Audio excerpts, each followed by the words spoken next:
Përshëndetje miq, tre ndeshjet e sotme të javës së 29 të Abisnet Superiores mund të thonë shumë për renditjen e përndënjë, mund të jetë ndoshta edhe shansi i fundit për të arritur objektivin. Byllës e flamurtari e din se shpëtimi kalon eksaktësisht nga këto 90 minuta në Ballç, në një ndeshje ku detyrimi për ta fituar është në të dy krahat. Teuta e Dinamo shpresojnë të rifuten garë për Final Four, por duhet mposhtin me çdo kusht Partizanin dhe vllaznin me skuadrën e Dajës, që duhet ta kryej misionin në pikën më të fortë të shkodranëve në Loro Boriçi. Sot, në fakt, nuk lejohen gabimet, sepse detajet mund të bëjnë diferencën. Mirë se erdhët në Super Gol, unë jam Enos Karço dhe kam kënaqësinë të kem në studio specialistin në futboll Dritar Mehmeti. Përshëndetje. Përshëndetje. Shohim edhe kalendarin e javës së 29 të Abisnet Superiores, është luajtur Elbasani Ignatia 0-0, është për të luajtur sot Byllës Flamurtari në orën 15 dhe do të vi drejt për drejt në RTS1. Teuta Partizani në orën 19 në RTS2 dhe Vllaznia Dinamo në të njëjtën orë në RTS Sport, ndërkohë që Tirana Vora është ndeshja që mbyll javën e 29 të Abisnet Superiores dhe do të transmetohet në orën 15 në RTS1 dhe RTS Sport. Shohim edhe klasifikimin tashmë që sheh në krye Elbasanin ku otën e 53 pikëve, në distancë parakalimi është Vllaznia me 52 pikë që duhet ende të luajë, Ignatia 51, Partizani 43, Dinamo 39, Teuta 37, Bylis dhe Vora 27, e Tirana e Flamurtari që mbyllin klasifikimin me nga 24 pikë, ndërkohë për kategorinë e parë, java e 28 e kampionatit sjell këto ndeshje Apolonia Lushnja që do të vi në orën 15 drejt për drejt në RTS Sport, Kastrioti Kuksi, Bureli Pogradeci që do të transmetohet në RTS Sport në orën 15 të ditës së diel, Iliria Laçi, Besa Skënderbeu dhe Korabi Luftëtari. Shohim edhe klasifikimin në kategorinë e parë, ku në krye qëndron Skënderbeu në kuotën e 64 pikëve, Laçi e ndjek një pikë më pak, 63, Pogradeci 58, Iliria 37, Kastrioti 36, Bureli 33, Besa 31, Korabi 29, Apolonia 25, Luftëtari 22 dhe në fund Kuksi Lushnja në kuotën e 21 pikëve. Ishim te kategoria e parë Mehmeti, por në fakt kjo sfidë mbijetese ka shumë presion të kategorisë parë.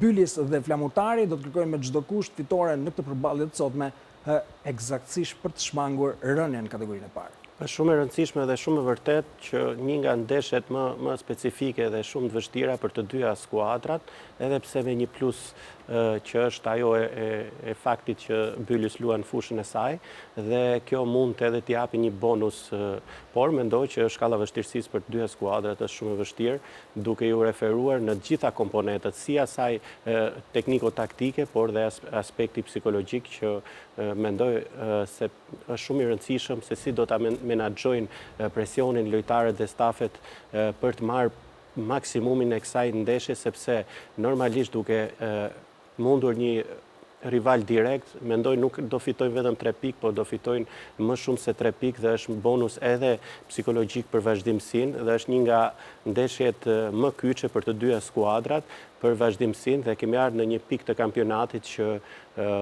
momentin që ti nuk arrin dot të marrësh pikët, rrezikon edhe objektivat madhore që çdo skuadër ka pasur në fillim të sezonit. Renditja është e ngjeshur dhe në këtë pikë pak kompromise mund të bëhen, sepse çdo ndeshje dhe çdo pikë e fituar fillon dhe bën diferencën në raport me kundërshtarët direkt. Dhe në këtë përballje ku 4 skuadrat e mbijetesës konfrontohen me njëra tjetrën, sepse kemi edhe Tirana Vora.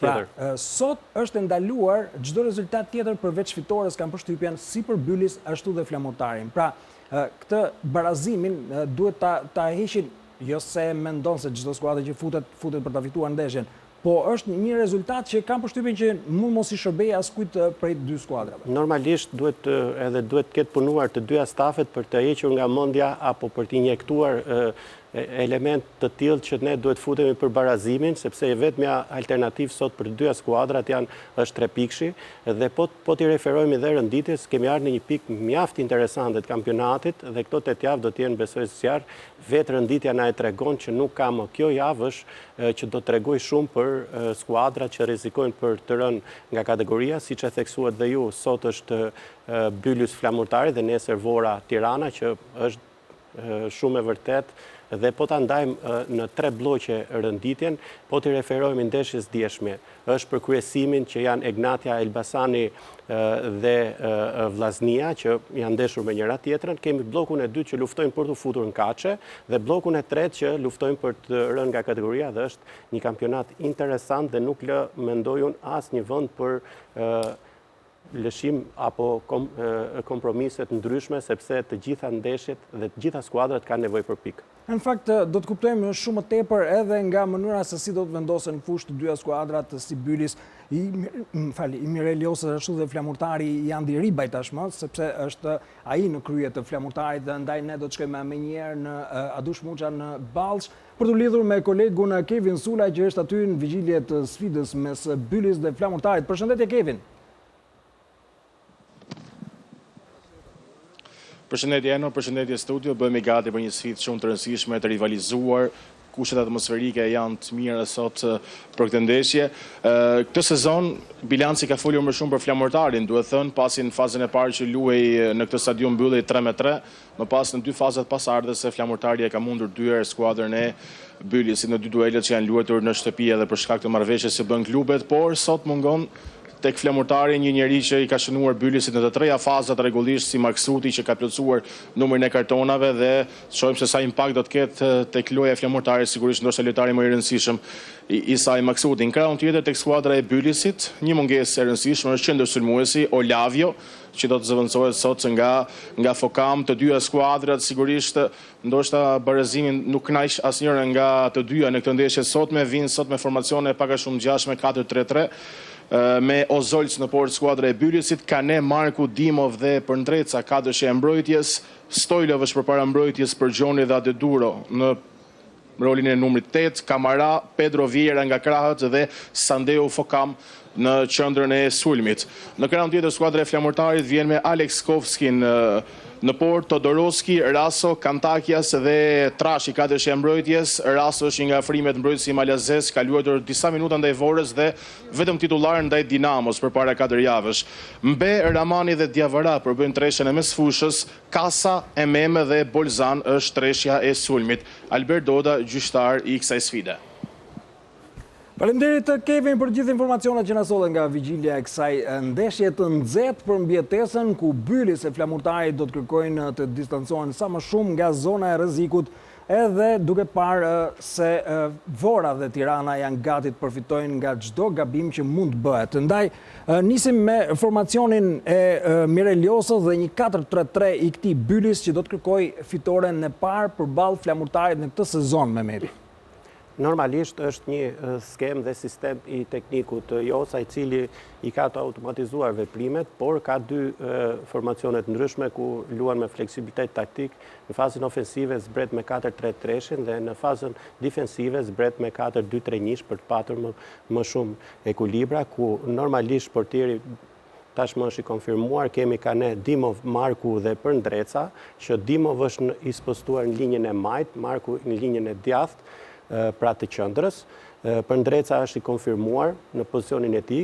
Kane është një lojtar që është aktivizuar në atë pozicion, por mendoj në pozicionin e repartin e mesfushës, Adeduro do të jetë ai lojtari që do të vendoset para mbrojtjes, Stojlov do të jetë i majt i brendshëm, pra numër 8 në mesfushë dhe Përgjoni është i djathtë i brendshëm, numër 8 në linjat vertikale, numër i cili jo vetëm që ka një sinkronizim shumë të mirë në linjat qendrore dhe bën rotacion shpesh herë me Adeturon, por vendoset dhe me mbi vendosje në linjat e djathta ku ndron shpesh herë me Kamara pozicionet dhe kap shumë mirë linjat anësore, fiton gjerësi dhe ditë sulmoj shumë mirë vertikalen e qendrës, pra gjysmë hapësirat, kur e kemi parë shpesh herë që ai ka shënuar, por luan shpesh herë si një lojtar mesfushor hibrid, pra ditë punojmë shumë mirë edhe 8-in, por edhe 10-in, por zbret poshtë, kur ka vështirësi skuadra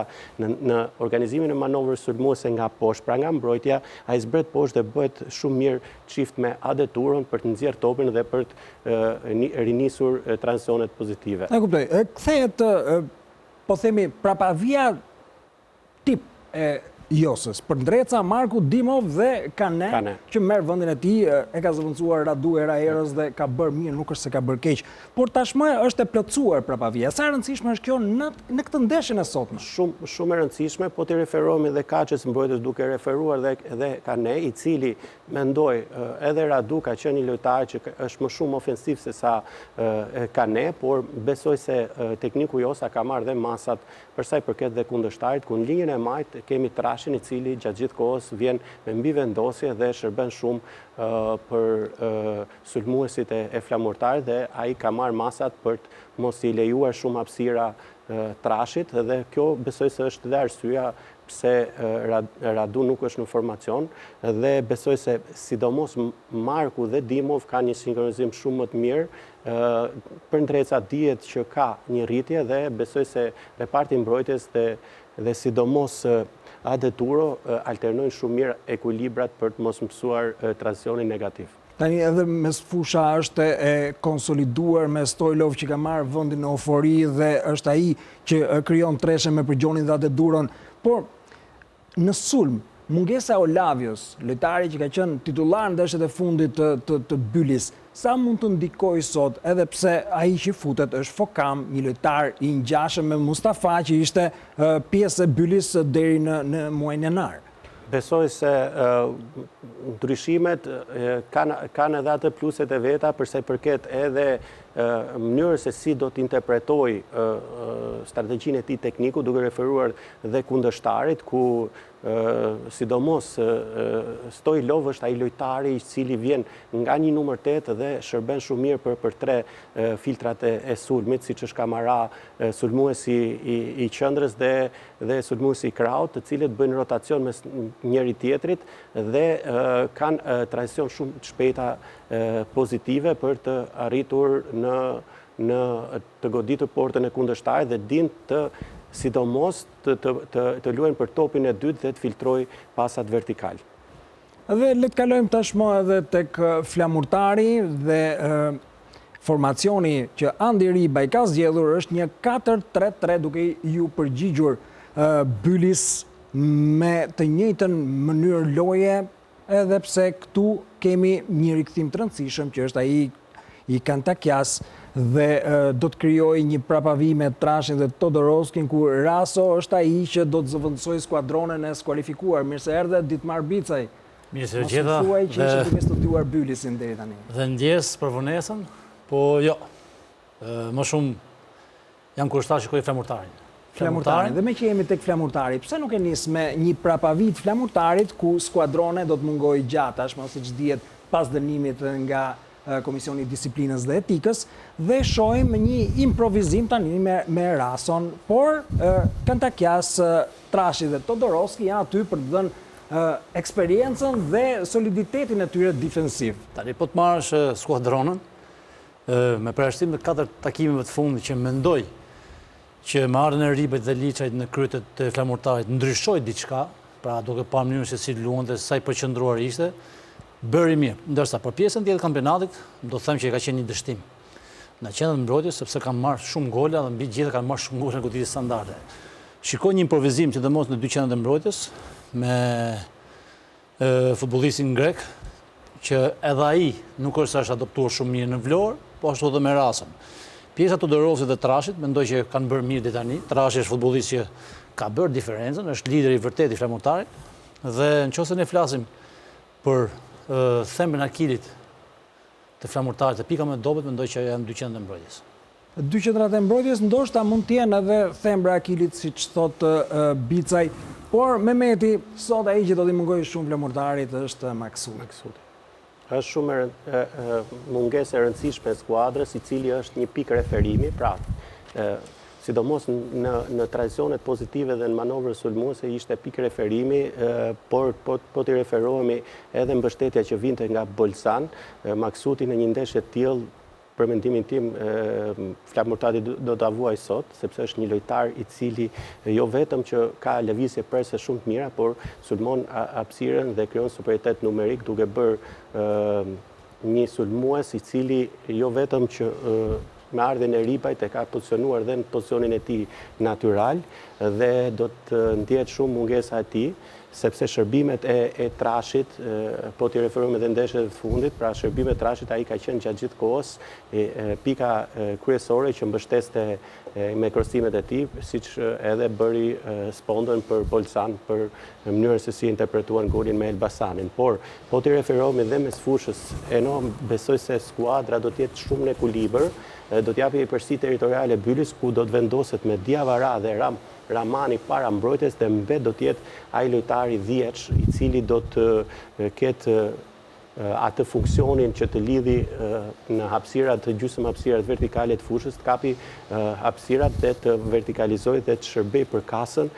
MMA dhe Bolzan, ndryshe nga tekniku Moriero, Ribaj, po ta shikojmë, i ka pozicionuar lojtarët në pozicionet e tyre, për posi detyruar që t'jetë improvizues në dy qendrat e mbrojtjes, sepse ashtu... Pra kasa jo më një 10, por lojtari krau që ne jemi mësuar. I jep edhe një besimin kasës, rikthehet. Jo vetëm besimin, por e pozicionon në vendin e tij për t'i marrë dhe maksimumin, sepse normalisht po t'i referohemi edhe para ardhësit ti, ne shpeshherë kemi parë që kasën Moriero ka vendosur 10, por kur ke shumë spostime pozicionesh në një skuadër, atëherë edhe skuadra nuk ka automatizimet e veprimeve dhe nuk arrin dot të marrë maksimumin. Flamurtari është bërë shumë pragmatist, di të shfrytëzoi rastet e tij, por mendoj që një mungesë shumë thelbësore është Maksuti sot.